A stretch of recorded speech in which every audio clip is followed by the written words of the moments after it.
Okay, good afternoon, everyone, and welcome to the pre-event press conference for the TotalEnergies 6 hours of Spa-Francorchamps, the third round of the 2023 FIA World Endurance Championship. Spa has been synonymous with endurance racing for over 70 years now, with legendary names such as Jackie Hicks, Paul Freire, Derek Bell, Bob Wallach, and Stefan Beloff having triumphed in previous iterations of the 6-hour race.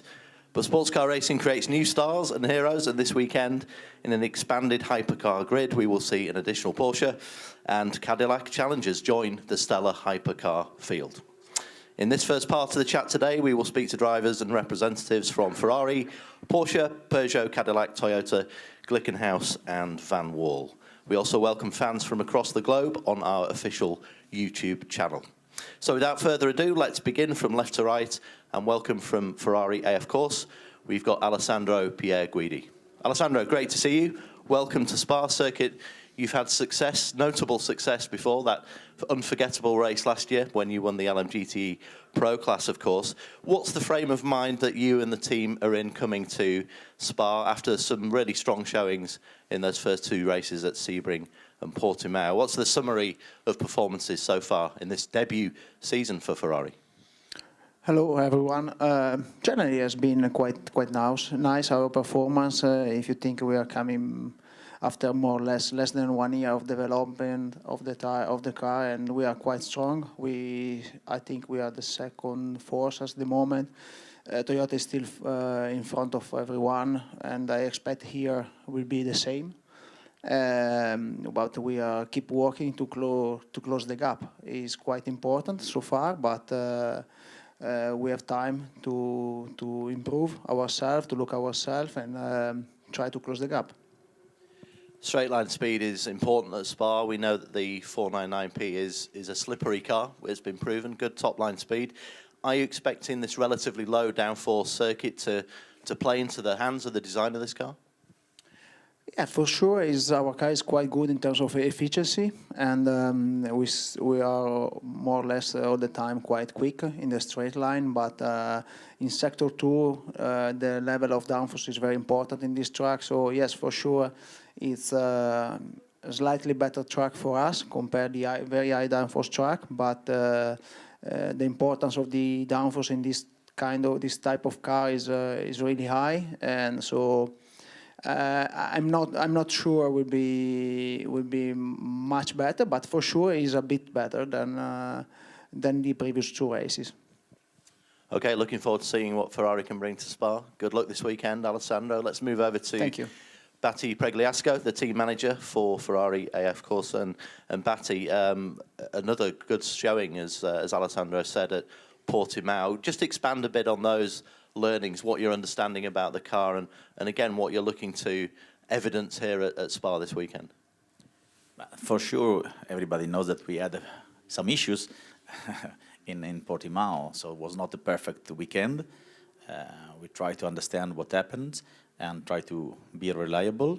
And for sure, here there is another question mark that will be the water arriving from the sky, and so this can help a little bit to mix the force, not only between us and Toyota, but also between us and all the other competitors that are ready to make a big fight.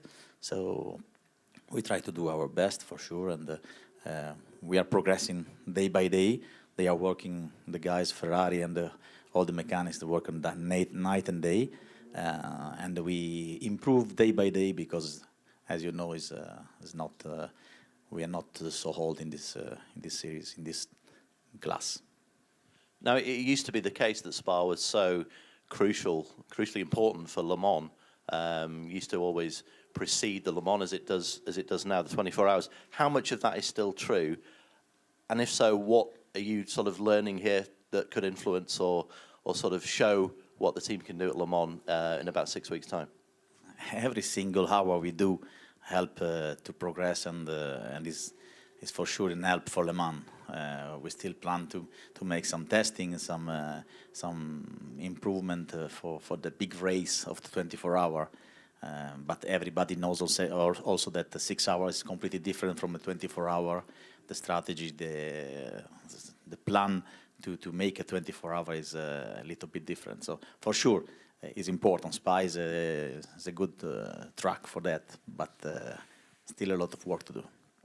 Well, good luck for the weekend ahead, Batty. Thanks for joining Thank you, us. everybody. Let's move over now to our local star, Laurens Vanthoor. Great to see you, Laurens, and we can tell you're local because you're dressed in for winter, so good effort there. We talked at Portimao a couple of weeks ago, and you were looking forward to your home race immensely here at Spa. What's so special for you being in this hypercar class now with this wonderful 963 hypercar? Yeah, I think for me, since many years when I switched from single seaters to endurance racing, my ultimate dream was always to be in this class. Now to be able to do it with two giants like Porsche and Penske is for me the highlight of my career I was waiting for. So I'm proud and happy to be here, and that makes it also special to have this race at home in Spa. I live 1 hour from here, so I've done many races here, had some good success here. I like driving here, so all those things together make it quite a cool weekend. You've done a colossal amount of testing, and you've done 2 races now with this car. What are the sort of the next steps in understanding how you can unlock more potential from just the inherent pace of what's been designed by Porsche? I think we're slowly chipping away at getting better and better. I think we made a good step from Sebring going to Portimao, and we're planning on doing the same here.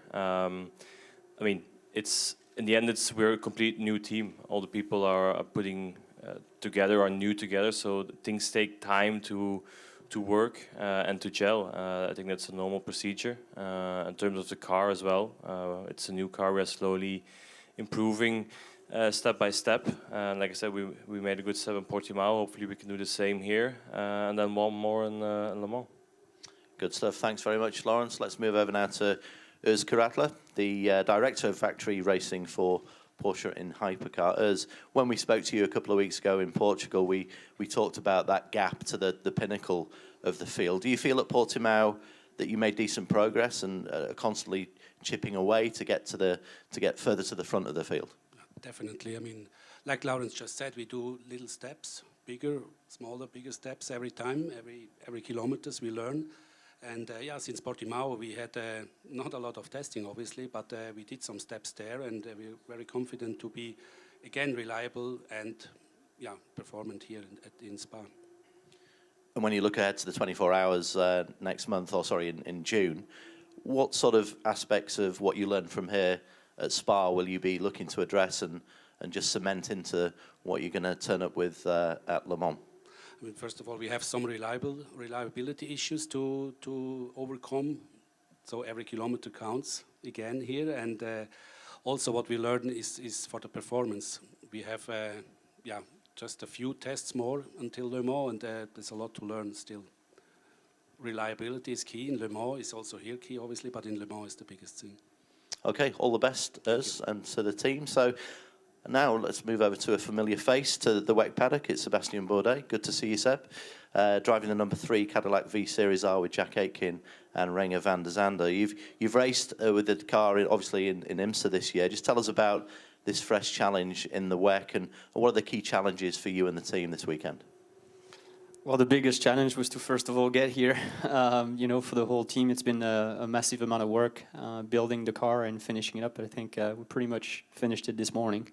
It was no shakedown, and FP1 was pretty much the shakedown. So, hats off to the guys. They did an amazing job, and the car actually ran, and everything feels okay. Just trying to take it step by step, make sure that we don't rush anything. And this morning was very much of a big shakedown.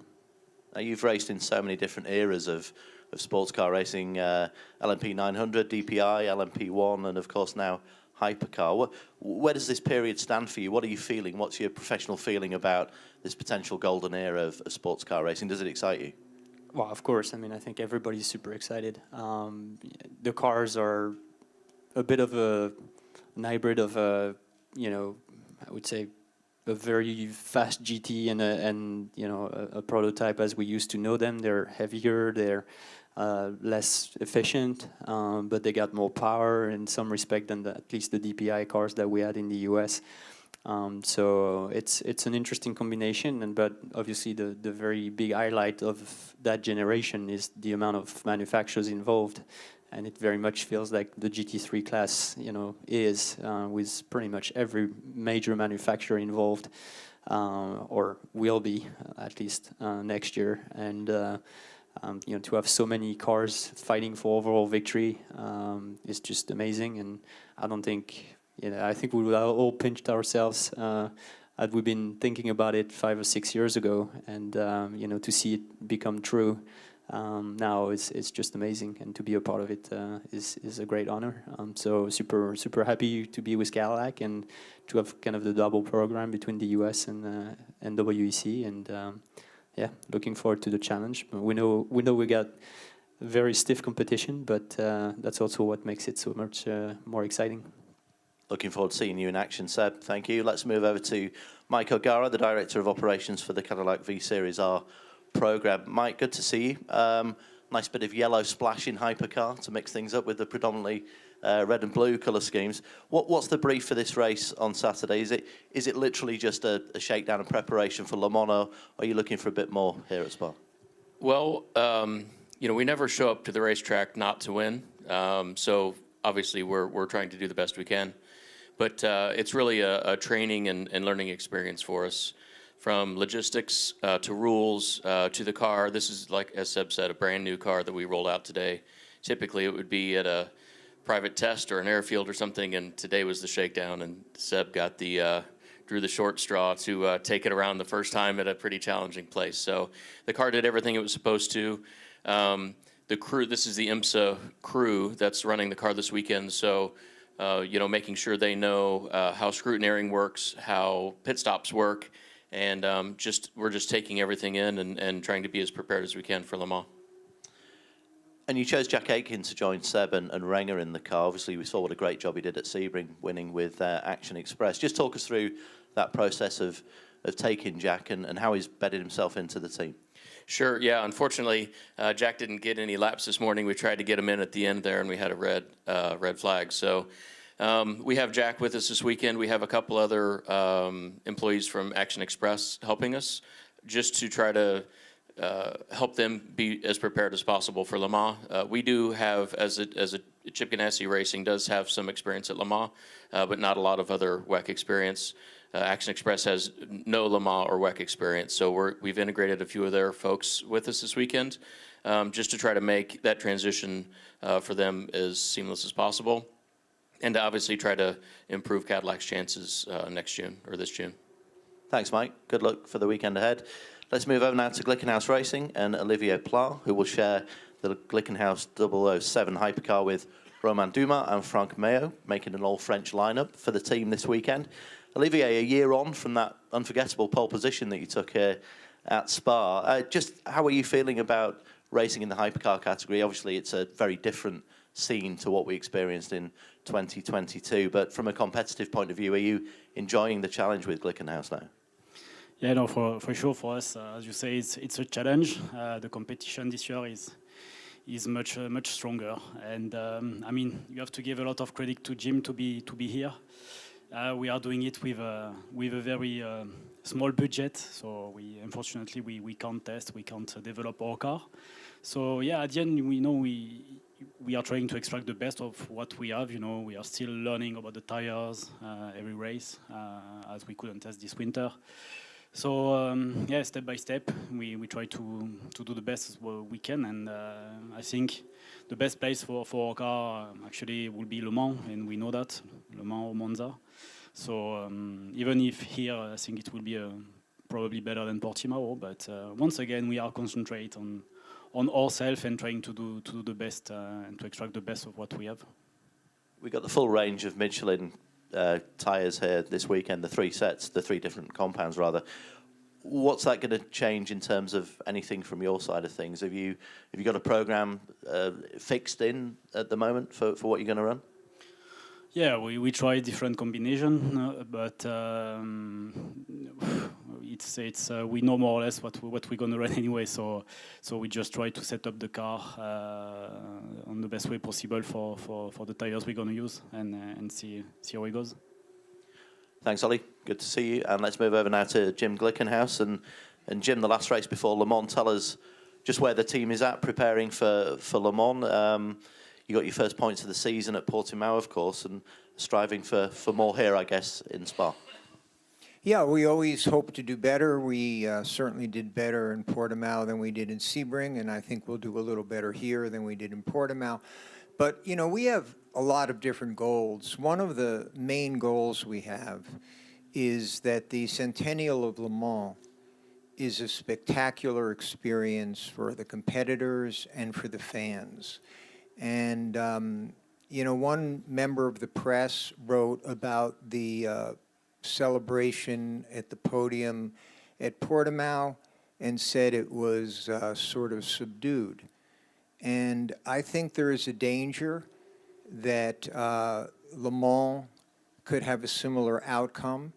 And we are very grateful to Ferrari, Porsche, on behalf of all of the IMSA cars, Peugeot and Van Wall, for supporting my efforts to perhaps prevent that from happening. And that's really all I can say about that. And the final thing is that we always try to do some good for everybody. So again, at Le Mans, we're going to have a world-famous artist paint the car, and then we're going to auction that off for UNICEF so that children can eat, be educated, and play, and not be exploited. And I think that's an important thing in this world of ours, which certainly doesn't get any less interesting day by day for all of us to do. Sounds like a great initiative. Looking forward to seeing that, Jim. And heading to Le Mans, you'll be busy getting the second car ready. Where are things presently with the car and testing? Have you got testing planned pre-Le Mans before you get to the test day? No, the second car is in good shape. It's been tested, and that was one reason we brought Frank over here, so that he could get up to speed. And we are going to have two other interesting drivers for Le Mans, which we'll announce, I guess, on May 5th or whenever that day is. And you know, Glickenhaus is a bit of performance art, in the sense of we enjoy ourselves and we go out and we have a good time. And the best part of it for me is the reaction of the fans. I mean, Andy Warhol, who I actually knew, said, you know, in the future, everybody will be famous for 15 minutes. And my wife has conceded that I've gone on maybe a little longer than 15 minutes. And I just wish we had $1 for every fan who wanted to take a selfie. We'd be wealthier than Toyota. Do you think Andy Warhol would have had a factory team? Yeah, he would have. He had a factory team. I mean, you know, Andy, in fairness to him, said that, you know, a Campbell's soup can is a little bit more than a Campbell's soup can. And I remember I bought a soup can from him for, I think, it was about $75, which at the time I thought was overpaying for a can of Campbell's soup. There's no soup inside. There's cement inside, actually. But, you know, it wasn't the worst thing I ever bought. I imagine it's worth a lot more these days. So thanks very much, Jim. Great to chat to you, as always. That concludes the first half of the press conference. Thanks to all our guests for joining us, and best of luck for free practice 2, which starts shortly. We'll now get our next guests from our other hypercar manufacturers. Thank you.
Okay, let's start the second half of our press conference with our next guests. We have a selection from Peugeot TotalEnergies, Toyota Gazoo Racing, and from the Floyd Van Wall team. So, first of all, we are going to speak to Paul Di Resta. Paul, good to see you. Yeah, the season has started, and you've got 2 races under your belt. What's happening at Peugeot? We saw obviously a stronger performance at Portimao. How are you feeling after free practice 1 today? Yeah, well, I think it's fairly obvious where we are as a team. The task ahead of us, certainly to get to some competitors and show form. It doesn't underestimate the workload that's coming into this program to try and make it work.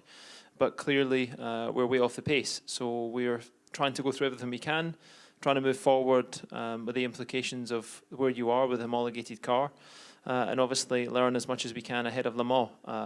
But, you know, we've come here as prepared as we normally are. Hopefully a straightforward race, like you say. It was a bit better in Portimao. But at one point, you want to be racing your competitors and you want to be fighting for front rows and for podiums. And for this weekend, the task is there. It's a track we've never been to here in Spa. So everything's new again like it is in Sebring. So the journey, obviously, today to try and maximise what we can before the rain comes in tomorrow. We felt that chilly air. The temperatures are pretty low here. What's it like without the application and treating the tyres and getting the tyres warm just to go out there? And of course, we've got the 3 sets of different compounds from Michelin. How's that going to pan out during the race, do you feel, on Saturday? Well, I think for the people that have been here, they obviously know the tyre they probably want to use for the conditions. We're obviously we've got a good programme on both cars to try and get what we can out of it. It's not easy, you know, where it's going to be. The temperatures are obviously very low, and if you get any mixed conditions, is there going to be a safety concern from it? It's not ideal. It's not a nice feeling to go into Eau Rouge on an out lap, even a first lap, when you're in those scenarios. We're all tasked with the same thing, but I think as drivers we all have the same feeling. So you always try and drive the car on the edge. We'll do what we can to do that, but you know, it's a long race ahead of you. Hopefully the weather's going to be straightforward, because I think it would give us a better job to try and analyse where we are and take what we can from this race heading into next year, certainly, before you leave. Thanks very much, Paul. Let's move over now to Christian Delton, the Team and Operations Manager from the Peugeot TotalEnergies squad. Good to see you, Christian. Arriving at Spa, the team must have taken some heart, as Paul said, from that Portimao showing. What are you taking away from that event, and how do you see Spa developing for the team? I would say we always come to Spa to prepare Le Mans. It's the first goal. For us, after Sebring was electroshock for us. We were in an unusual situation without box and without trucks, without any reference. We had a double challenge. It's a technical challenge with the car, but as well the human challenge, because we start from, I would say, nowhere, because it's unexperimented mix of people. We got some people who have a lot of experience in endurance, but we have also a lot of young engineers and mechanics. And this we are still also on the operational side on learning procedure. So for us, Portimao was a really positive reaction, and in all direction. But we want to continue in this way. But as Paul said, we have no experience about track with our cars, so we will see. We will do our best and continue to work on all details that we have to work. What's the time frame looking like for the team now after Spa? Will you test again, or are you just concentrating on getting everything fixed in for the test day at Le Mans? This is a busy period for everyone, and this is clear. It's already planned to test once before Le Mans. Yeah, we still have to work on details in terms of performance and as well reliability. When we are on track for race, we are working much more efficient with, I would say, the operational. When you are testing, this is a different, I would say, approach. So this is clear. We have to work on reliability and performance as well. So that's why we plan to make one test more. Yeah, it's a busy period for everyone, I would say, because it's it's close between Portimao and Spa for everyone, but for us as well, because we have some tests also. Thanks very much, Christian. Good luck for the 6 hours of Spa on Saturday. Let's move over now to Pascal Vasselon, Technical Director at Toyota Gazoo Racing. Good to see you, Pascal. You were clearly given the favourites tag before the season had even started. So far, I suppose you've lived up to that with two victories. Is that pressure that you're actually reveling in? Can you say that actually you've sort of converted that pressure into some solid results this season so far? Yeah, it's true. We did not do too bad since the beginning of the season, but let's put it the other way. If we had been doing bad, I think we would have had a hard time in our company, because definitely, yeah, we have extensive experience, and yeah, it can only be considered as somehow normal that we are doing well. We are just at the start. We have done only 2 races so far. The competition, as we know, is a lot stronger this season. What's caught your eye specifically with the competitors? You must be walking up and down the grid and looking at little areas of those cars. Is there anything that stands out among the Cadillacs, Porsches, Peugeots and Ferraris that you've seen? I think we are watching very carefully every single competitor we have, because there is a rule in motorsport to never underestimate your competition. So definitely we are spending some time looking at which technical solutions the others have been bringing here, and trying to see what we could learn from them. Excellent. Good luck for the weekend ahead, Pascal. Thank you for joining us. Let's move over now to Sebastian Buemi from the number 8 Toyota crew.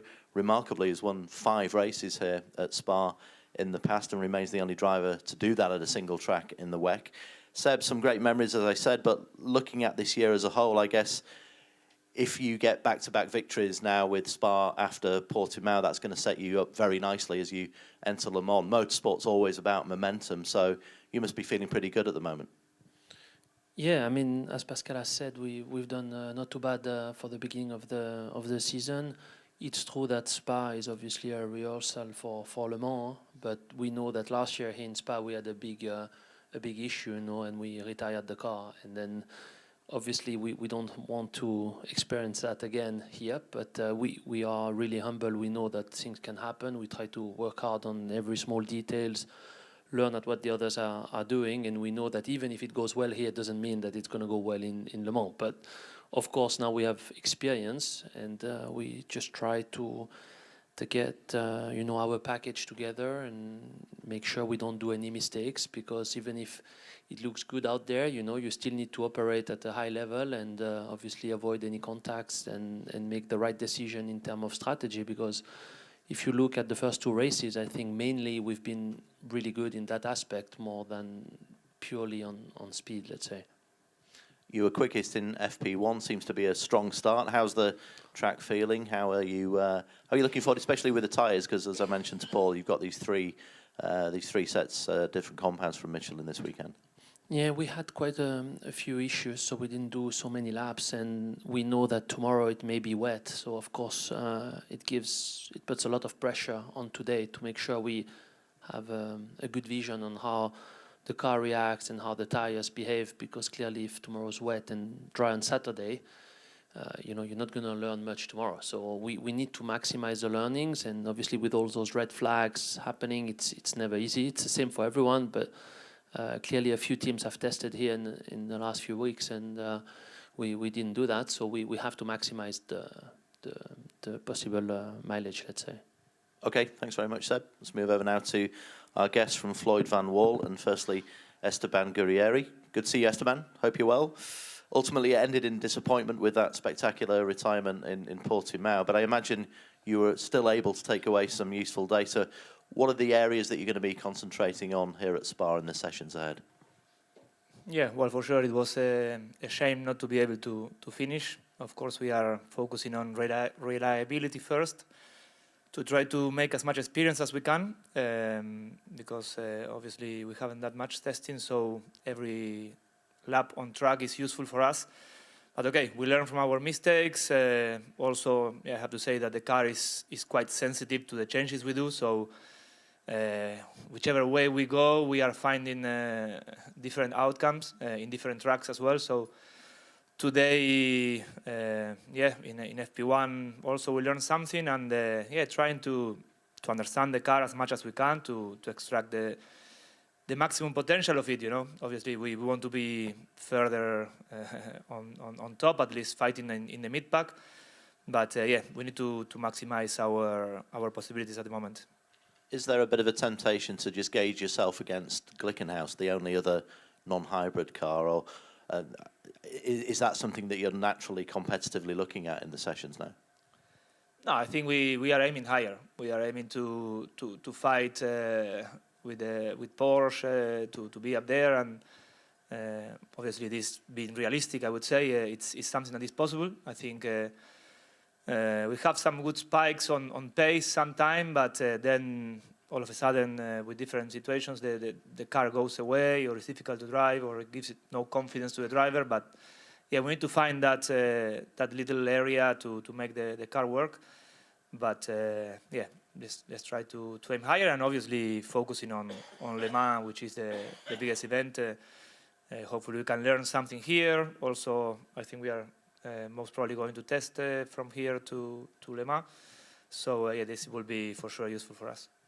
Thanks, Esteban. Good luck for the race on Saturday. And now over to the owner of the team, Dr. Colin Collis. Colin, good to see you. Last time we spoke, you were pretty clear on that you needed to look for improvements at Portimao.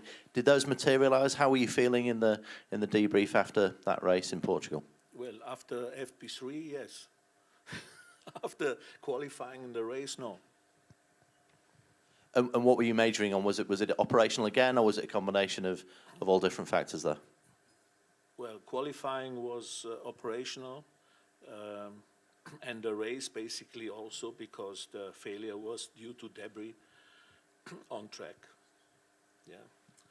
So we have changed some procedures also for these issues. And Esteban hinted at the plans for between Spa and Le Mans. What's the intention of the team getting prepared for the big one in June? We will have another 3-day test in Monza together with Ferrari, and then we hope to make more progress. And objectives for here at Spa, what are you hoping for on Saturday? Always for the best. I think everyone can attest to that. Thanks very much, Colin. Short and sharp. Good. All the best for the weekend. Thanks to all our drivers and team representatives here. That's it for the press conference at Spa. Thanks to our YouTube followers and viewers. Just a reminder that the FIA will be conducting a workshop looking at driver categorisation in a few minutes. Thank you very much and goodbye.